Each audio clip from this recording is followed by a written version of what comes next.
he's like, I don't know why you lost your faith, and I'm not saying it's because you were sinning, but then later, like, if you read between the lines, he's basically saying, like, he's like, I can't imagine a scenario where someone would leave the church unless they were just diving into sin. Yeah, and it's just like,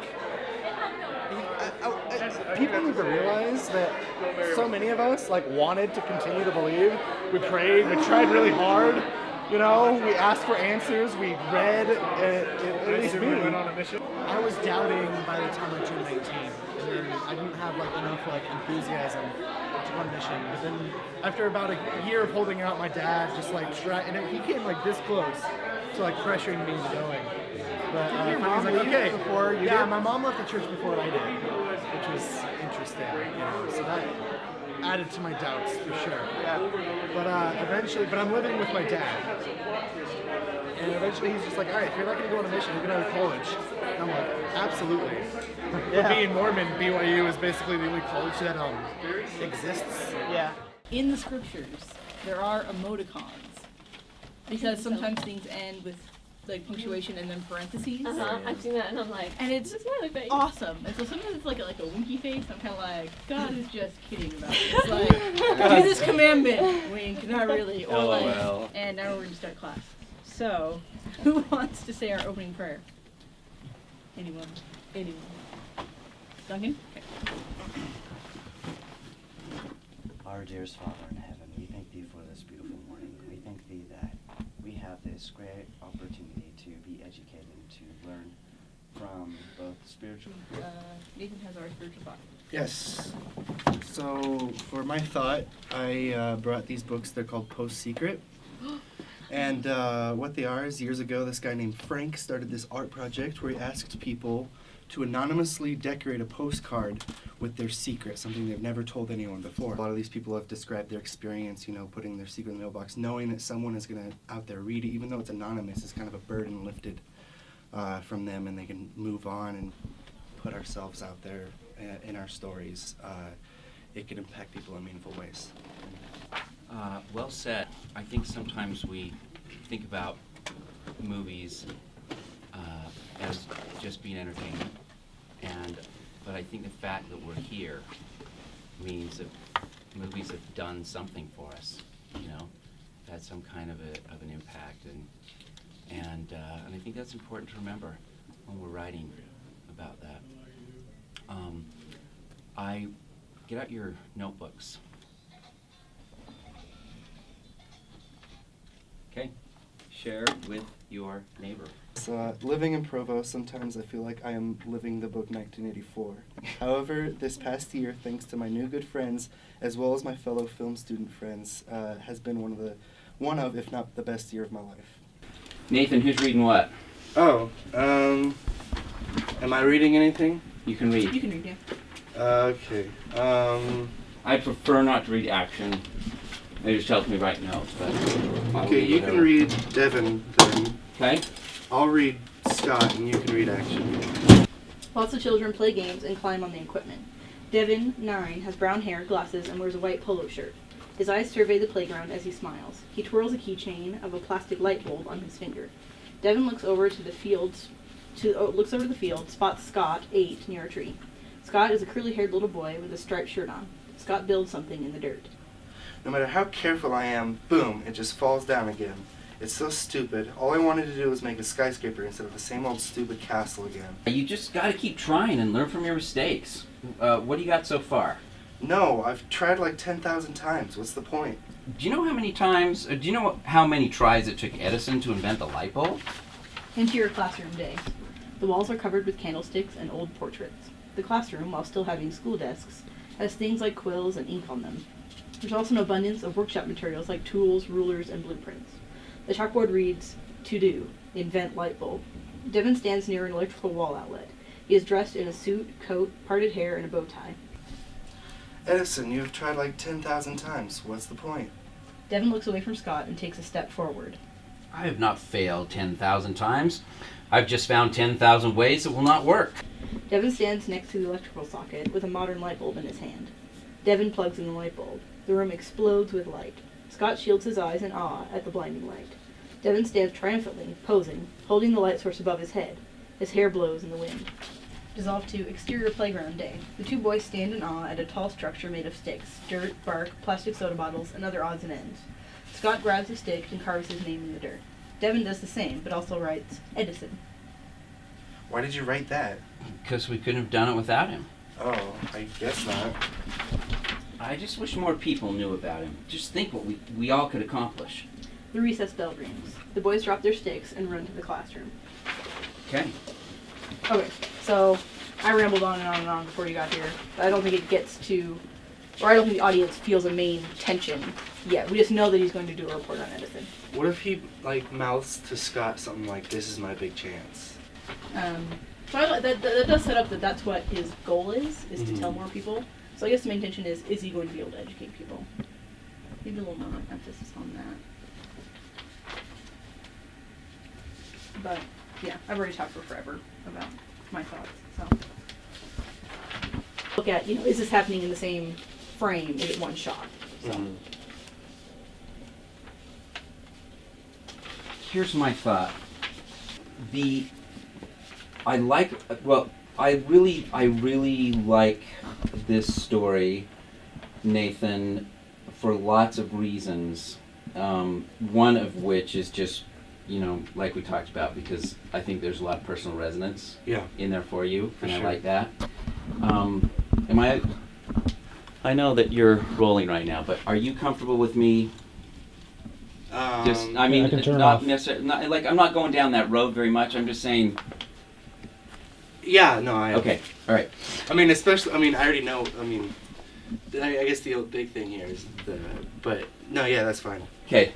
Absolutely. Okay, so I like that piece of it. M-M-N-N and not a M-H-M. I don't even know what M. Face Oh, I check. see. Like raising the eyebrow, like, What's this thing on the table here? That is chocolate cake. For a girl. For a girl. A girly girl. For a girl or He has a from a date with girl? Friday night. She gave her his number. What? She spilled cake on herself, but it's okay. That sounds so surprised. That's No, it's just like after the whole After our shebang. spiritual thought, and Nathan talks about Nobody loves what he wants more than anything else, and now he's gonna get it? Huh? With Huh? cake. Huh? The ladies agree? He asked if it was Yes. cute or desperate, and we all unanimously said it was cute. And I even think we should say, Jim I said think it we was should say it is desperate, and then we will eat the cake.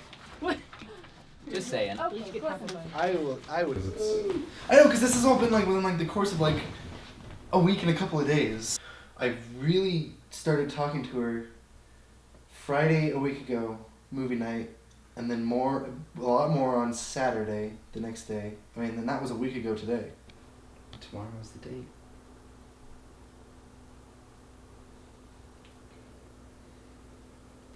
She graduated high school early. Oh, She's really? really smart, yeah. So, I get off the bus. She gets off. No, I get off the bus, and she gets off too. And he's like, "Oh, your movie theater's that way." And then to her, he's like, "Oh, and your yoga class is that way." I'm walking to the movie theater. She's not going to her yoga class. She's following me into the movie theater. I open the door. She is in the movie theater with me now. So I'm like, okay. So I turn on, like, hi, and she's like, hi. Yeah. Yeah, exactly. Fair enough. That's pretty much mine is so bittersweet though. I was just like, no. So if she comes again, give her my phone number. Never happened. At least it's a cool story you can tell.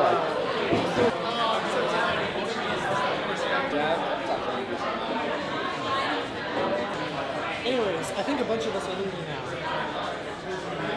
So. No, absolutely. Do what we're gonna do. Yeah. Well, we're gonna go to Village Inn instead of buying get some sleep. Or some reading eventually. I'll do everything tomorrow. You are gonna do awesome. That makes me feel a little uncomfortable.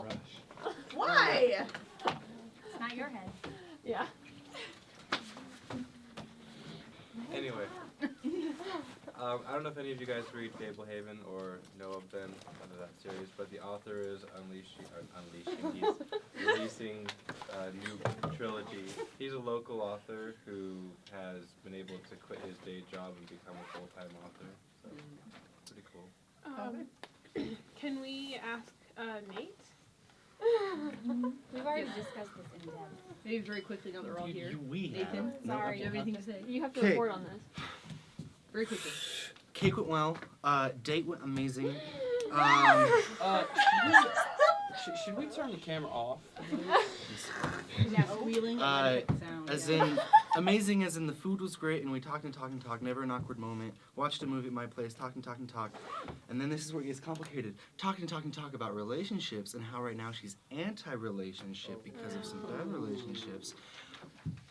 But then at the end of the night, there was A moment. epically long hug that she even admitted herself she didn't want to let go. And I don't even know how many, 5-10 minutes. So I don't even know what to think right now. I am Joseph Gordon-Levitt. She is Zoe Deschanel. This is happening. Get that Wait, reference? what Did you do you have want? did you have that Okay, same got it. Right? afterwards? It's not. That's why I chose it. She is like, oh, I don't want relationships. And I'm like, I'm a hopeless romantic. She's lying. Yeah, It's a she's bad. lying. It's a Wait, bad. watch Like, Hitch. Solo. That'll help Wait, kind of what emotionally did you balance watch? you That's out. good. You could be V for Hitch. Vendetta. Dang it. Oh, okay. No, Hitch is don't watch way V for cooler than Vendetta. We watched V for Vendetta. It's Yeah. happened. Okay, you guys, we're going to do a writing assignment real quick. Take out your notebook. No. Does anybody go? Because I want to go, but like I don't know how to get I'm there. attending, but I don't even know where it is or who. As long as we can fit somebody who's comfortable, and by comfortable I mean comfy. Like not bony? Somebody I wouldn't mind being smushed with. Yeah. Someone hot. Well, that's Someone it. hot. That's also. That's Does this make good documentary footage? Hello. Hey. Yeah. I remember one time we were watching competition our state thing, and you know, Mom brought crayons because I was 5, you know. I colored on the crayons all. Colin just seems like an ass bag. Yeah, it's like chocolate. Chocolate kettle popcorn. What's his name? Scott. Richard. Yeah, video. He like had a talk prepared, but then he's like, wait, the spirit's telling me to abandon my talk. Bullshit. Yeah, One of you wants to go home. I love it. Don't do it. It'd be so Don't. funny. There's like 9/10 of us. No, like, oh, that guy's me. That's totally me. Oh, she's talking to right. In an auditorium of 3,000 kids in MPC, what are the odds when we want to go home? We all want to go home. We're like, shit, what did we just do? Did anyone here serve a mission? Yeah, most of them. Well, Yeah. Younger than me. Went on a mission? Yeah. You know Alex? Who are we waiting for?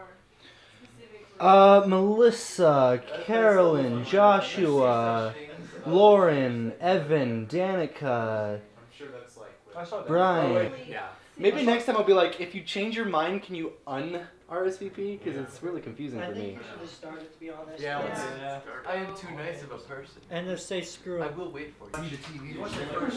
Watch. Yeah. The Peep Show and the Mitchell were Peep Show. Anything. Yeah. You watched all Yeah. of them? barely made it. Cadbury, extra. Alright, take a seat, please. Somewhere. I guess the cuddle on top of everybody. Yeah, do it. And now the arm got off. Alright. That's really annoying. Attention! Stop it. I don't really know what more I can do. I would really like to get the movie started now. Gunshot. Probably some. That'll get attention. You guys can find a place to sit, and then, Just lay on someone. No, I'm gonna try to squeeze in between people here. I think this is a 4-person cast. We were actually going to try to. It is now. fair enough. There's room to.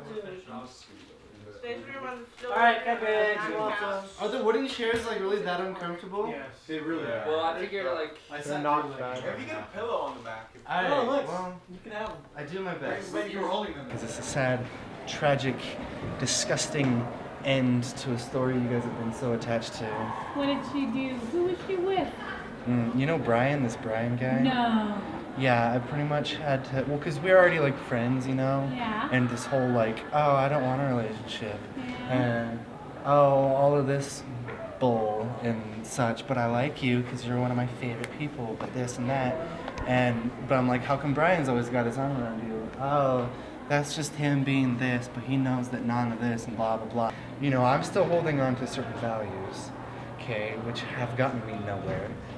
But, because right now it's either the Mormons or it's like these atheists, which a lot of them, I feel like, as far as relationships go, have thrown the baby out with the bathwater. Because they look at everything like, oh, you know, you're just holding on to these idealistic, you know, Mormon-y. Two people who compare me to a Mormon. It just insane. And also, the Mormons, they have, in my opinion, even desecrated that in their own way, you know, because they don't really date, they get married. I just really don't believe that religion is right, so. And, you know, I try not to think about it, you know, because it's just like, is it the end? You know, maybe. So better squeeze every drop out of it now. But you know, Dr. Seuss, don't be sad that it's over, be happy that it happens. Also, here's a big question that a lot of us has. Why is faith a virtue? Because what you want to believe, that's an important part of your character. But faith is the belief in something that can't be proven. Right. Why is that a virtue? You get up in the morning, right? Mm-hmm. Why do you think the day's worth something? Because I have witnessed joy. I have experienced happiness. I think every day you get up in the morning, you're practicing faith, because you're saying this day is worth something. Like my past experience with joy is going to prove that it says to me that this day is going to be worth it. That's not faith, though. Because no, that's based on something that you've actually experienced. That's not faith. That's knowledge. Right, but I have a knowledge that my day is worth getting up that for. this day is going to be lengthy. That's where it goes away. You have knowledge of the past, but you have no knowledge. Right, but I've got things leading me to believe. Okay, that sounded like faith. I think it's interesting when we talk about Deus Ex Machina, in a way, that is a little bit what's happening. It is that idea of God being able to come in and change things. I'm pushing back just a little bit here, guys, sort of from a principle standpoint. That is a very fair way to approach a story, because if that's what we're trying to say, sometimes Deus Ex Machina can actually be presented as grace as opposed to an easy out or an easy ending. And does that make sense? Mm-hmm. And so some of that is kind of what is our intention when we're writing it. Last comment. This is just a thought, and it could be completely ignored, but maybe if someone were to see his act of charity towards Mavis, like the boss or something, and then the boss could be like, hey, you know what, actually, let's put the rec room over here, you know? It could be not Deus Ex Machina, but someone actually witnessing his charity and being charitable towards him. Devin, intimidated, grabs the book, The Truth About Edison. Miss Merrill takes the book from Devin's extended hand. Very well. This book is due back in a week. No drawing, no writing, and no dog-earing in the page corners. Miss Merrill stamps the inside cover with the due date. Interior of Devin's bedroom, dusk. Posters of Edison cover the wall. Devin walks in, drops his backpack, pulls out the book, and sits at the desk. A sunset fills the room as he reads, page by page. Dissolved to Interior Classroom, Day. Black and white. Devin, as Edison, patrols sternly, eyeing the gadgets in progress. Devin stops at Scott's desk and snatches a finished gadget. This is pretty cool. I think I'll patent this. Hey, I worked hard on that. I think I deserve a little credit. Yeah? What are you going to do about it? You work for me. Dude, what the heck? Devin pulls out a wad of legal documents and waves them. Say one more word and I can have you out on the streets. Or perhaps you prefer jail. Scott sits down, scared. Scott leans in and whispers to another student. Is that legal? Interior library, day. Devin storms into the library and angrily slams the book on the counter. Mrs. Merrill is expressionless. Who wrote this? It's full of lies. Mrs. Merrill opens the book. A crowd of students gather around a big cardboard box with DC versus AC painted on it. A cat rests atop it. Devin stands on a crate, speaking through a cylinder tube. Ladies and gentlemen, Tesla is stupid. AC power is a disgrace next to DC power, and it's dangerous. Just watch. First, DC power. Devin applies jumper cables to the cat. Nothing happens. The cat purrs. The audience can't see that the cables are hooked to nothing. Now AC power. Devin pulls out another set of jumper cables. These cables are connected to a car battery. Devin applies the cables to the cat. The cat explodes. The crowd gasps. Dissolve to interior Devin's bedroom. Devin closes the book. He looks angry. His head drops. Devin grabs a pencil and slowly brings it to a blank sheet of paper. His hand trembles as the pencil hovers right above the paper. He stares at it angrily and his eyes swell with tears.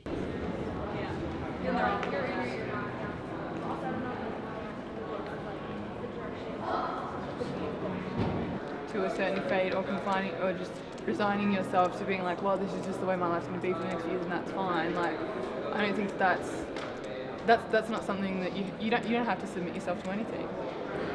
Well, you just can't choose to have a cubicle. You can choose whatever you want. You can just accept. Can I choose to be a millionaire right now? Well. Can I choose to fly up to that? Yeah, but okay. You're an but like, existentialist, then you can choose things. yeah, you're an existentialist, right? And so like. You can choose your situation. You can choose how you react to a situation. You can choose if you're happy about a situation or sad about a situation. Right. You can choose. You know what I mean? It's like, no, you can't choose to have $1 million right now, but you can choose things that are circumstantial in your life, and you can choose your attitude, and you can choose a lot of other things that will make you happier or sadder. Right. You know. I'm trying to choose the happy. I know, and totally like keep choosing to be happy. But like, I just think it's really sad that you're like resigning yourself to be like stuck in a cubicle until you finish BYU, where it's like you don't have to. Well, I'm trying not to, but every time I step out of the cubicle, I get trampled. That's it. People get trampled every day. Do you know how many times I've been trampled in my life? Right. Like. Of course you get trampled. I don't know what Nothing's you're easy, trying man. Just be happy, man. I'm trying to be happy. I am happy. It's okay. You know what? I am happy. I'm just saying, like. Being frustrated with your situations, like you being frustrated, is totally justified. Right. But I also like. I'm not giving up. I'm just frustrated. I don't think that you should resign yourself to just being, you know, unhappy while you're here or whatever. I'm not unhappy while I'm here. Okay. Just maybe in one facet. Okay. Because everywhere else I'm happy. Good. I've got a great social life, as You do. I've described to you. But, Really? Just with this one thing, it's just not been working out. Yeah. But it's something that's really important. And sure enough, here I am. I don't believe. And now that I don't believe, you're telling me to leave. It's the problem that I have. Okay, I'm in the middle ground. I tell you what. I'm not saying you. Yeah. I'm saying that guy. I do feel weird. I feel weird about the system, but I also feel weird about your situation. In other words, like I don't feel good about arguing for either side. It's not exactly a unique situation. 1. No. 2, 3, 4. Yeah. But I mean, like, if I was in your situation, that's what I'd do. If I was in their situation, I would do something different as well. Even after you've spent so much time earning credits that aren't transferable, applying to a film program, which was a bitch, becoming emotionally invested and financially invested and socially invested. See, the thing is, I believe sacrificing for your integrity makes you a better person. And being stupid about it and idealistic about integrity is a sacrifice that's a good thing. Right. I'm. I mean, wouldn't you be happier? Huh? Wouldn't you be happier in Logan? In Logan, Well, sure, but that's not exactly an option right now. I would be happy graduating. But if I transfer to Logan, guess what I'm going to be doing for the next 4 years? Going to school. I've got a year left. You know, it's not exactly as much of an option. Be like, I'm going to take the virtuous route. Goodbye my entire life. I'm going to be a martyr for what I believe in. Can I throw myself in front of a car? He wants to be in You know, it doesn't. He does this anyway without me. It doesn't work that way. I am backed into a corner. I've either got throw your whole life away and start from scratch, or I've got lie to an old bishop about an honor code that I care piss about. Yeah. I'm just saying, the only reason I'm getting worked up about it is because a guy wrote a very hateful letter. Otherwise, I would be talking about movies right now. It was painful to read. And if people don't get worked up about it, it'll continue to be like that forever for more people like me. If people didn't get worked up about women's rights, black people's rights, Of course, of course. homosexual rights.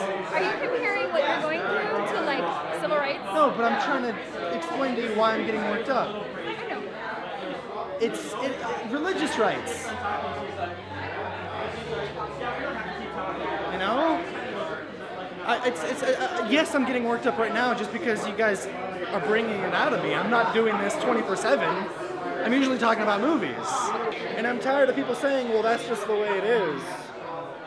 You should have the decency to leave if that's what you don't believe.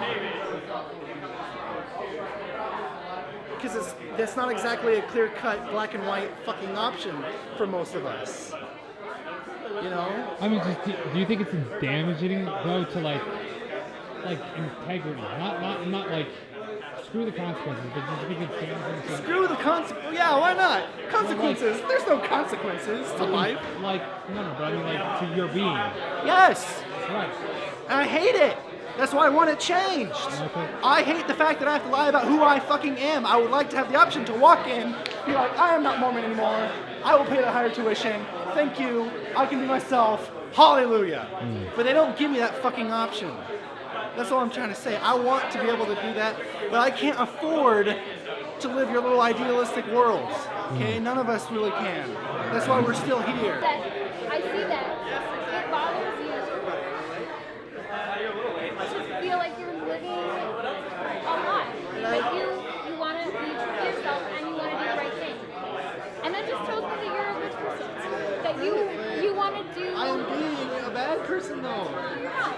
I'm lying. I'm living a lie.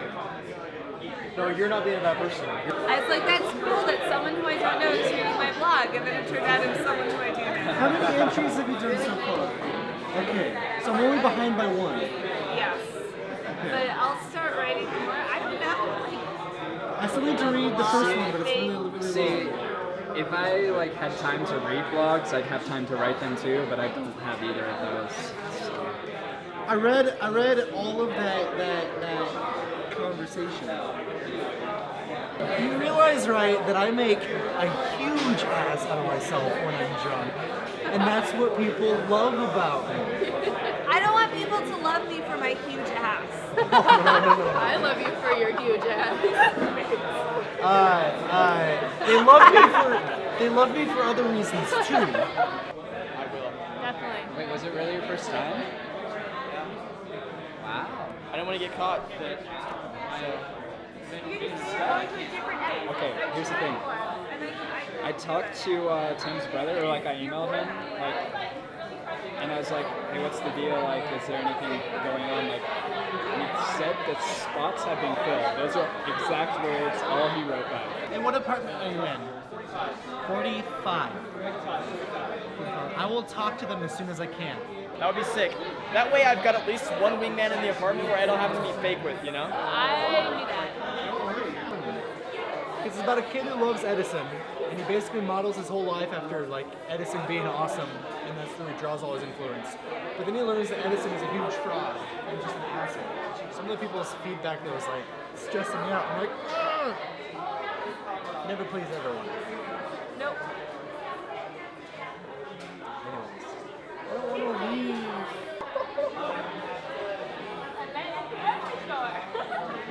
Yes, or at gas stations.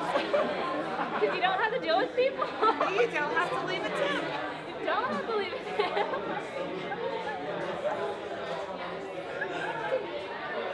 I don't know, they're I know you shut down to Cardinals, but are you going to see Mass maybe Thursday to celebrate the semester being over? But now I'm like, man, after that last experience, and just, not only did she go tell the honor code office what we did, but also brought into the fact that I was atheist, which is completely irrelevant to the whole thing. Yeah. I was like, It really burned yeah, you. it really bothered me. Because and I told her, and we were really close about everything, and I was especially open about the atheism and whatnot. And if you said to her, hey, what's Josh's biggest fear? She'd say, oh, that he's going to get caught by the honor code office and they're going to kick him out of BYU. Yeah. And so what does she mention when she goes up there to tell them what we did? The bishop, when I moved in the fall, And he's just pretty So- chill? Oh yeah. I told him what I had to go to the honor code office about. He said something for like 5 minutes, just kind of talking about making mistakes, being good or whatever like that. There was no plan to talk with him again. In the end, he's like, oh, by the way, ecclesiastical endorsements are due coming up pretty soon. Bring yours by tonight and I'll sign it. Nice! And so I was like, well, this is great, except for one thing.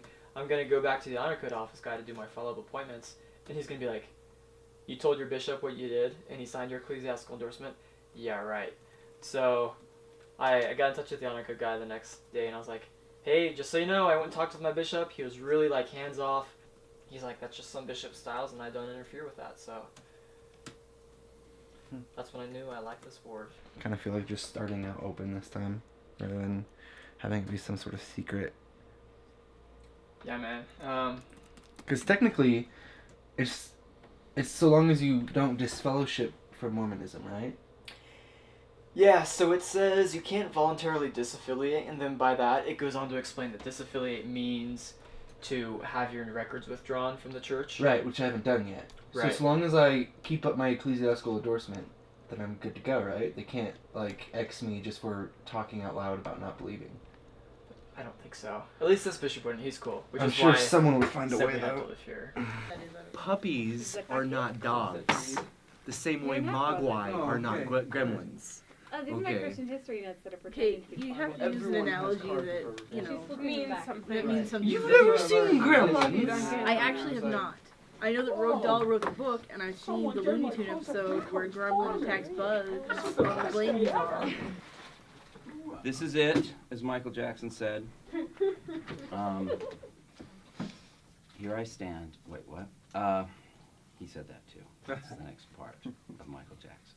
Besides, Edison didn't invent perseverance. What's perseverance? It's kind of like how Batman never gives up, even when the Joker keeps messing things up. Okay.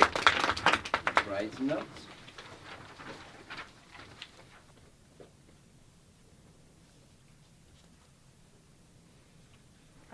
There are some good details in this that makes it feel more like a real school. Like, I did like the posters and the one that says truth. You see the choice of him choosing to get that book back and tell the class the truth about Edison. Like, that choice is more clear. Like, in your previous drafts, that wasn't very clear, but in this one, it was very clear, so. I just want to point out how important moments like that are. Moments of decision, moments of when a character's going one direction and decides to go another direction. It really underscores what Nathan is thinking about here. Like, there's this hope that something good came out of this, like maybe his life was shattered and maybe he has to start over again, but it's going to be okay and he's going to be good. And I don't know, like now he can relate to other people more. I just feel like there's a nice, like, there's a little, like, positive moment of hope at the end where you're just like, oh, like, this kid's gonna be fine, like, he's gonna make it. And that was really good for me. We're out of time, but there's one quote I always read at the end, but I can never read it because it kind of makes me cry. Put your desk in the corner, and every time you sit down there to write, remind yourself why it isn't in the middle of the room. Life isn't a support system for art, it's the other way around. Okay? Good work. Turn in your packets. I was glad that I was wondering if the truth post was going to be too on the nose, but it seems like most people really liked it. So.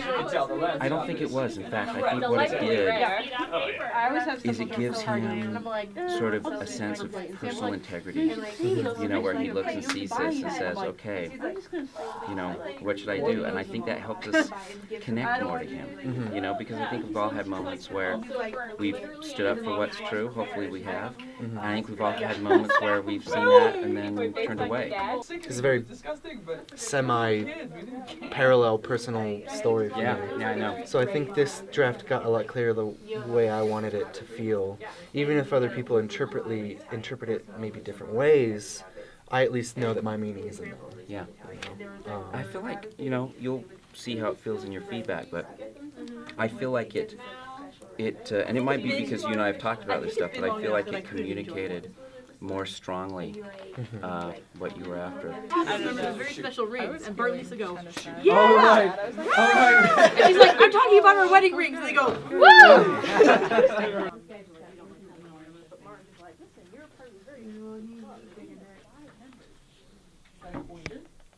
Oh, it's a birthday. He's got to get rid of the other line.